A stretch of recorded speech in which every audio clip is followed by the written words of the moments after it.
Tsukitsu Laikatsu Nosferatu. Voici l'histoire. Nous sommes dans un monde qui a été divisé en deux grandes factions suite à une guerre qui a eu lieu il y a 10 ans. À l'est, il y a l'union des républiques de Zirinitra et à l'ouest, les royaumes unis d'Arnak. Désormais, les deux puissances sont en pleine course pour avoir le contrôle de l'espace. En 1960, le premier ministre de Zirinitra annonce le lancement du projet Mestat qui a pour but de lancer des missions habitées dans l'espace. Pour cela, la ville de Laika 44 est construite pour y faire venir de nombreux candidats qui veulent être astronautes ainsi que des scientifiques. Lev Lebs, notre héros, est l'un de ces candidats pour être astronaute et il devra superviser la formation de Irina Ruminexu. Dans le cadre de l'opération Nosferatu et du projet Mestat, Irina sera utilisée comme un sujet de test pour découvrir ses réactions par rapport à certaines situations et conditions spatiales. L'anime a pour genre aventure, drame, fantasy, historique, roman, science-fiction, surnaturel et pour thème espace, univers alternatif, vampire.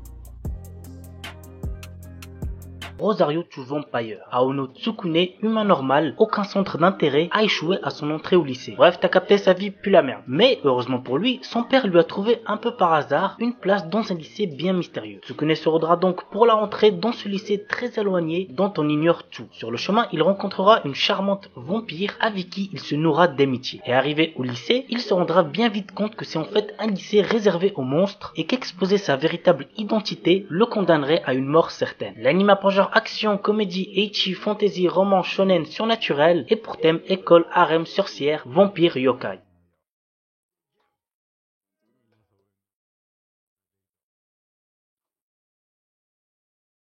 Brainhelder in the Darkness. Lorsqu'il était enfant, Murakami passait son temps avec une fille nommée Kuroneko. Celle-ci croyait en l'existence des aliens et un jour, elle décida de la lui prouver. Mais un accident arriva. Murakami est grièvement blessé et Kuroneko meurt. Les années passent sans que Murakami ne puisse oublier son ami et continue de chercher des preuves quant à l'existence des aliens. Un jour, une jeune fille nommée Kuroha Neko fait son apparition en tant que nouvelle élève dans sa classe. Pensant son amie vivante, il la questionne mais malgré leur troublante ressemblance, il s'avère que la jeune fille ne connaît pas Murakami. Seulement, elle lui révèle qu'un accident le concernant allait bientôt avoir lieu. L'anime a pour genre action, drame, ecchi, fantasy, mystère, psychologique, romance, school life, science-fiction, seinen et pour thème alien, extraterrestre, super pouvoir.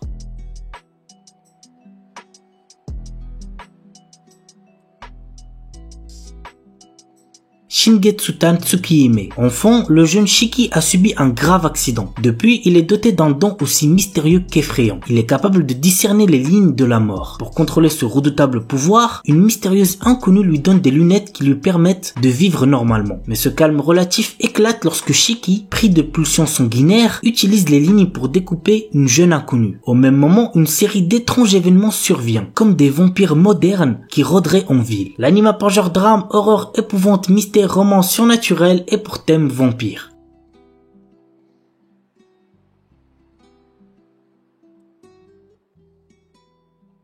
K.O.Head. Cet anime nous raconte l'histoire de Takumi Nishijo, un étudiant otaku qui se retrouve mêlé aux récents problèmes de Shibuya, un quartier de Tokyo. Ces problèmes en question sont des meurtres inexpliqués ainsi que des suicides de masse. L'anime a pour genre action, drame, horreur, épouvante, mystère psychologique, roman, science-fiction, surnaturel, thriller et pour thème harem otaku.